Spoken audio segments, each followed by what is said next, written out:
What's going on, guys? Graham, Gius, and Matthews here, back with another exclusive movie review here on the channel. Now, I'm not the master of movie reviews by any means. I just give my 2 cents on the movie, and that's about it. But I watched this movie the other day. Now, I know I've talked about here on the channel fucking Avengers Infinity War. I've talked about Jumanji. I've talked about Star Wars The Last Jedi. And now I'm talking about fucking Me Before You, some romance, British-American romantic film. That came out about 2 years ago, almost exactly 2 years ago, June 3rd here in the States in 2016. I had seen parts of it when it first came out, because when it came out in movie theaters, I saw most parts of it, but I had not seen the entire in its entirety from start to finish. I had seen maybe 90% of it, but I was on Hulu the other day, and yes, I have Hulu, because I watch fucking Rick and Morty on there and WWE Main Event. But I was going through Hulu, and they have a decent selection of movies on there. You'd be surprised. Not as good as Netflix, and even Netflix, they need to kind of step up their game a bit. But I was looking through the movies they had, and I saw this on there, and I'm like, you know what? Fuck it. I'm kind of in the mood for this right now, so I went back and watched it in its entirety. And honestly, it's not a bad movie. This is my 2 cents on it. I thought it was okay. So basically, you have Emilia Clarke playing the role of Louisa Lou Clarke, and then Sam Claflin? I'm looking here in Wikipedia. Sam Claflin, something like that, playing the role of Will Traynor. So those are the 2 main characters. Apparently this is based off a book, which obviously I did not read. I just saw the movie, so I can't compare it to the book. But usually, I mean, the movies aren't really as well done as the books. But as a movie, I thought this was all right. Not really in book form or comparing it to the book. As a movie, I thought this was semi-enjoyable, and I thought it had a good message at the end, because otherwise they would not be talking about it here on the channel. So essentially the story of the movie is this. The guy Will Traynor, who in the first 2 minutes of the movie, I think he starts off the movie, you see him having this perfect life. He goes out ski boarding and all this other shit, goes jumping off of planes and doing all this extreme shit. That's basically his life. He's super rich, super famous. He's an entrepreneur. Everyone knows him in the city. This takes place in England, by the way, London, whatever. So it takes place over there. So all these actors and characters are all English. So there is some British comedy involved too, but it's not like a turnoff. It's not funny. It just give you a heads up. But anyway, so in the first few minutes of the movie, this is not a spoiler alert, because this is basically what the movie's about. the character Will Traynor living his perfect life, does all this extreme shit for a living. Super rich, super famous, super well known. Goes outside, gets hit by a bus, and doesn't die, but he believes in his mind that his life is over. Because really, he spent his entire life doing all this extreme stuff, going scuba diving, jumping off of cliffs and all this other stuff. And now he can't do that anymore because he's paralyzed from the neck down. And he's a miserable piece of shit. His family has to take care of him. They keep on hiring all these different people to take care of him. They go through 4 different people, and they all get sick of him and get quit, or they all quit, or they get fired. So along comes Louisa Clarke, who we see working at some sort of a pub, a diner, whatever. She gets canned. She gets fired. So she's looking for a new job. She comes across this job, which pays fairly well. First day that she's there, she realizes that this guy, Will, is kind of an asshole, okay? But she sticks with him because, she needs the money. She's fucking poor. She supports her entire family. She has a little brother. She has a sister named Katrina, who she nicknames Trina Clarke. So Trina goes off to college because she's kind of smarter than Lou is, or at least than she thinks she is. So she goes off to college, and she basically says after Lou gets this job, hey, I gotta go off to college, I gotta make something of myself, and I'm gonna take the kid with me. I don't know, actually, I don't even know if it's her brother, if the kid is their brother or is her kid. I'm not exactly sure, I have no idea. But she takes the kid with her to college, so she really just has to Lou has to support herself and the rest of the family, specifically her mom and her dad, who I think work, but they don't make much money, at all. They live in this super small house. They really do not have enough money to support themselves at all. So Lou has to take on this greater responsibility. And in the meantime, too, she has a boyfriend who I think is the fat kid from the Harry Potter movies. I forgot what his name was. The actor's name is Matthew Lewis. Oh, Neville Longbottom. Thank you, Wikipedia. So yeah, he was Neville Longbottom, not the Neville of WWE, the fat one from the Harry Potter movies, who turned into this godlike figure in recent years after he hit puberty. So he is the boyfriend of Lou.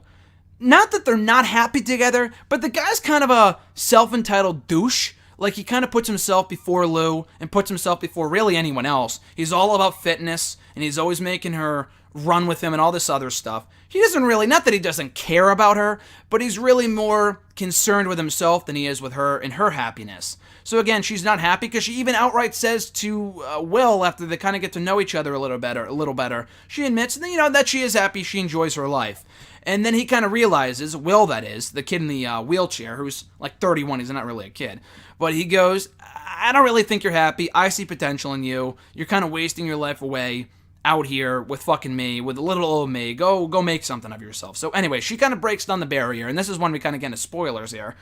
She breaks down the barrier, they kind of get to know each other a little better, and unlike anyone else he had encountered since the accident, she really kind of helps bring the old self back out of Will, makes him feel happy, gives him a reason to wake up in the morning. Not that they fall in love from first sight, at first glance, but, she kind of makes him happy, they do some stuff together, they get along, and they're two different personalities, but in being the optimistic person that she is, she's trying to bring, a new side out of him and sticks with it. I mean, largely she sticks with the job because she needs the money, and she says it outright early on that, hey, I don't really give a shit about you, I'm just there to make money, so don't give me a hard time, you son of a bitch. She doesn't call him a son of a bitch, I just kind of threw that in there, I kind of threw that in there myself.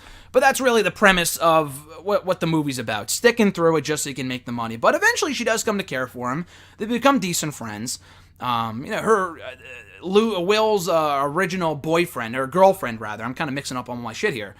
We see her in the first few minutes of the film with Will in bed. They're living this great life like I talked about before. After the accident, we're led to believe that she broke up with him because he wasn't the same person that he was before. So she goes off and marries his fucking best friend.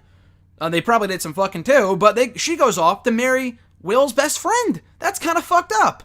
And then they invite him to the wedding, and, he's kind of sad and whatever, because, again, it's not the life that he wanted to live, blah, blah, blah. We come to find out she's a C-U-N-T. She's a see you next Tuesday kind of girl. Because she's like, oh, thanks for the, I can't think of it, blah, blah, blah, like the wedding gift that you got me. And he goes, oh, a mirror. She's like, oh, yeah, the mirror, greatest mirror I've ever seen, thanks for coming, blah, blah, blah. And then he's like, I didn't get her a mirror, what a fucking bitch. So, anyway, she goes off, and she's not worth his time anyway. And anyway, so during the whole course of all this, really what the juice of the film is when Lou finds out from the parents, she overhears them talking about how Will only has 6 months to live. Now, I thought in my mind when I originally saw it, I thought he had like a disease, and obviously he's paralyzed. And he gets like pneumonia, like he's had 4 bouts of it in the last 2 years at this point. But he's just not happy. And he gave his parents 6 months because he outright told them, I'm not happy. I really just want to kind of end my life. This is not the life I want to live. I'm in constant pain. I wake up just wishing that it was over. I do not want to be on this earth anymore, is what he says. So basically, the parents give him 6 months for him to change his mind. Obviously, his mind was never going to change. He's one of the most fucking stubborn people in the world. And I think they kind of hire Lou thinking that maybe she'll change his mind and make him happy again. And she does, to an extent, but once she gets kind of on board with this idea, she plans out all this shit they can do. They can go to horse racing, they can go do this, go do that, go on a massive vacation, and in the process, she kind of sort of breaks up with her old boyfriend, Patrick, because she kind of realizes that he's kind of a douche. He got her, like, for her birthday, a necklace that said Patrick on it. Like, go fuck yourself, dude. What a scummy thing to do. Whereas he gets her tights, that which she loves, and she's a very eccentric dresser, and she goes crazy. She's super happy about the gift, whereas with the Patrick gift, with the necklace with his name on it, he just goes, she just goes, it's nice, I guess, like, it has your name on it, I guess that's cool, I guess. And then she goes crazy over the gift that Will got her. So you can kind of sense the tension there between Will and Patrick, because Patrick's kind of jealous of Will, knowing that he's a big entrepreneur, he's a big shot, he's good looking, blah, blah, blah. And he's kind of there. She's spending more time with him than he is with Patrick, and rightfully so, because Patrick's a fucking douche. So anyway, she plans all this stuff to kind of change the mind of Will, saying, hey dude, like, she doesn't tell him, he doesn't know that she knows that he wants to end his life. She, in his mind, doesn't know this yet. She does not know this. So they go out and do this just amazing vacation. They have this awesome time together. And she tries to give him the best weekend of all time. And in the process, she's also very, very happy too. She even admits that I've been an all-new person these last 6 months because of you. They eventually, start to kiss a little bit and whatever. They kind of get a little close on this vacation. He's enjoying himself. She's enjoying herself. And eventually it comes to a point where they're on the beach and they admit their love for one another. And then he goes, dude, I gotta admit something, like, this is what I'm going through. And she goes, listen, I know I'm here to change your mind and I love you. And he goes, you can't really change my mind. I'm still going to do it anyway. And initially when I first saw the movie, I'm like, you fucking prick. How dare you? This girl pours her entire heart out for you. Her entire fucking heart out for you. Gives up her boyfriend, gives up everything just to be with you because she ended up falling for you when no one else wanted to be with your miserable ass. So how dare you say, I'm just going to go kill myself anyway. And obviously he's not going to like shoot himself in the head, but the way that he was thinking was like not self-inflicted pain, but like, what is it? Euthanasia, isn't that what it's called? Or something like that. It's something on a professional level because he had been meeting with like an attorney and all this other stuff. Blah, blah, blah. So she starts breaking down, crying, obviously. So again, my initial reaction when I saw this for the first time was like, you fucking asshole. And I mean, obviously, you can take sides here, like she's in the right, no, he's in the right. I see both sides of it. In the end, I agree with the outcome of the movie. So this is what he says. He goes, dude, I love you, but I can't let you live this life with me. Because I know that when I'm sitting here only getting worse, my condition's only going to worsen from here, I can't allow you to prevent yourself from fulfilling your full potential by caring for me and all this other stuff. I want you to go out there and experience the world because you have too much potential to be wasted off with me. And I see what he's saying. It's kind of a warped sense of thinking, but he's thinking about her at the same time, if you know what I mean. Relationships are tough. They're very confusing. But at the same time, he's in a lot of pain. And really, at the end of the day, ending your own life is not the way to solve it. But really, in his condition, he doesn't want to live on like this anymore. What he says early on is kind of douchey. He's like, this is not the life I envisioned. I really loved my life before. I don't like this version of myself. Which, you overcome and adapt. But at the same time, and I mean, that was kind of a douchey thing for him to say. But then he goes on to say, I'm in constant pain. I cannot live like this anymore. And really, at the end of the day, that's his choice. It's his life. It's his choice. And he goes on to say, will you come with me to Switzerland to put me under, basically, to end my life? Will you be will you be there for me during my final few minutes? And she starts crying and is like, do you know how hard that is? Do you know what you're asking me of me right now? Blah, blah, blah. To go and watch you die after all this time I've spent with you, after all this time I've loved you, blah, blah, blah, which has only been 5-6 months, of course. But, they had this deep connection, and I could see it from her point of view, like this kid is asking me that I just met that says that he doesn't want to really live for me. I thought I'd be worth it, but you got to look at it from kind of his perspective, realizing that he's in a lot of pain here, okay? And he cannot continue to live like this. No matter who he falls in love with, he's still in constant physical pain. And he can't live on like that any longer. So I came to understand that after watching the movie for a second time in its entirety just recently.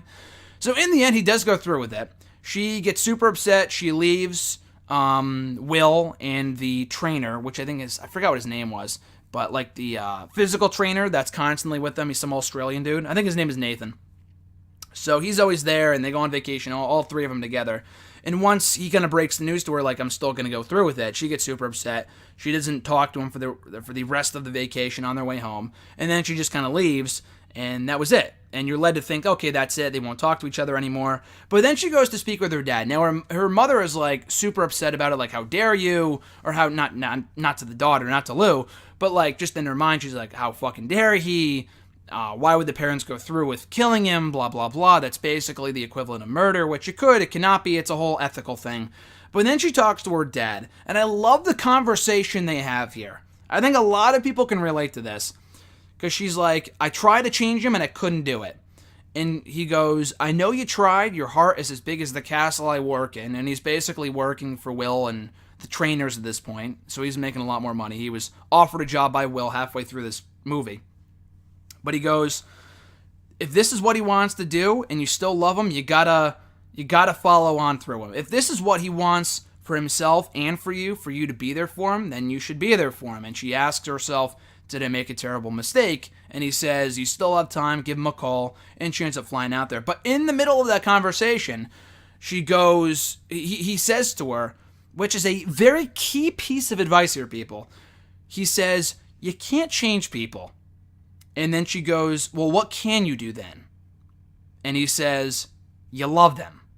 And I love that. I just stood up clapping when I watched it. Okay, not really, but I'm like, that's such a great piece of advice, because you can't change people. You either accept them for the way they are, or you just move on without them, because you can't change people. And I know this is turning into a whole injection of inspiration episode here, but some people will never be who you want them to be. So stop trying to change them and accept them for who they are. But either way, just love them for who they are, and love them regardless. Because if you love someone, hopefully that won't change the fact that, again, if you want them to be a certain way, they never will be that certain way. They can only be them. But at the same time, you can love them regardless, which is exactly what she does. She makes the right decision in flying out to Switzerland with him, and they kind of share their final few moments together, and they're crying and laughing and smiling, blah, blah, blah. So he goes through with it. He ends his life. We don't see that part. So then in the final few moments of the movie, a few weeks removed from this entire happening, from him passing away, we see her in France. He had written her a note, go to this cafe and then read this letter, and I'll tell you what it's all about, blah, blah, blah. So she's sitting at this cafe in, I believe, Paris. Yeah, Paris. So she's sitting at this cafe in Paris, eating this croissant, or whatever the fuck it is, reading this letter that he left for her before his passing, saying that I left some money for you. It's not enough to sit on your ass for the rest of your life, but it's enough to kind of get you going and pursue the future that we've all envisioned for you, and that I want for you, and that you want for yourself. So, just live, is what he tells her in the letter. Just to live and to follow your dreams. And that's it. So that's the end of the movie. And again, it's kind of a confusing ending, like, oh, that was a shitty ending, how dare he do that, or like, you wish it could have ended better. Like, life ain't a fairy tale. Life ain't always gonna be like, oh, I wanted to kill myself, but because you came along, I'm not going to do it anymore, or whatever the fuck. And he still goes through with it, because that's what he wants to do, and he doesn't want to be in pain anymore. And if that's his choice, then it's his choice. She tried her best. She did what she could. She did not try. She did not try. You know what I mean? And they ended his life at the peak of his happiness, with her right by his side. And now she can go on to live her dreams and be happy and think about him and do things because of him, in his memory, in his honor. So I like that. I like the ending, after all. I was kind of ranting and raving about it, even now I am, but when I first saw it, when I first saw the ending, I'm like, wow, what a dumb thing for the guy to do. What a fucking asshole. But in retrospect, I'm like, you know what? I kind of see where he's coming from. I see where she's coming from, and I'm happy they made it ended in the way that it did. I mean, it obviously would have been nice if he didn't do it and went on to live with her anyway. But then again, he's always going to be in pain. And sometimes the emotional happiness is not enough to overcome the physical pain that you're going through if you're in a situation like he is. Anyway, so I like the ending. I like the overall movie. I thought the girl who played Clark, or Lou, whatever. He calls her Clark. He calls her by her last name, but her name is Louisa, whatever. Amelia Clarke is her real name. I thought she was great in the role. She was gorgeous. I thought she played that, the upbeat, optimistic girl very, very well. The sister was also very pretty, too. Trina, I believe, played by Jenna Coleman. The guy was well done. I thought he did a good job with the role. Nathan, I thought, was good. The overall movie was fine. It's about an hour and 50 minutes. It's on Hulu for free if you have Hulu, or Hulu Plus, whatever the fuck. I know I'm going on and off about on a 20-minute review here on a fucking romance film, but you know what? I enjoyed it for what it was. Helped me kill some time the other day. Check it out on Hulu if you have Hulu Plus.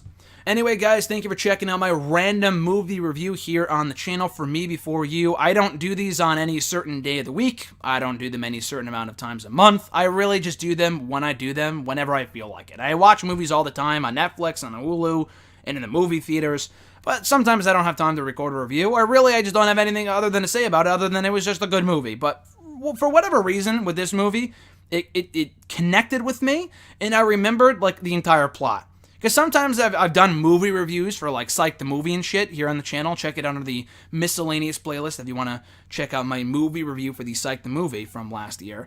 And I can't remember half the stuff, not because it's not good, just because it didn't resonate with me. I thought this movie really resonated with me, and I enjoyed it for what it was. So whatever movie I review next, maybe it's Deadpool 2, maybe it's the Han Solo movie coming out, maybe it's The Incredibles, or whatever the fuck I watch on Hulu or Netflix next, Stay tuned here to the channel by subscribing. Be sure to like the video, drop a comment with your thoughts on my review or the movie itself, and be sure to share the video as well. All that stuff is greatly appreciated. So anyway, guys, enjoy the rest of your week/weekend, whenever you're listening to this, and I'll catch your ass down the road.